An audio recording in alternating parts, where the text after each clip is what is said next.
పగిలే రాళ్ళని పునాది చేసి ఎదగాలని, తరిమే వాళ్ళని హితులుగా తలచి ముందుకెళ్ళాలని,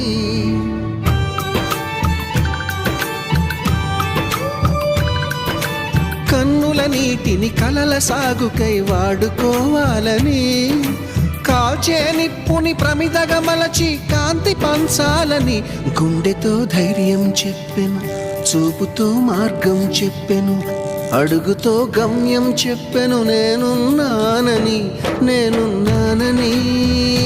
నీకేం కాదని, నిన్నటి రాతని మార్చేస్తానని.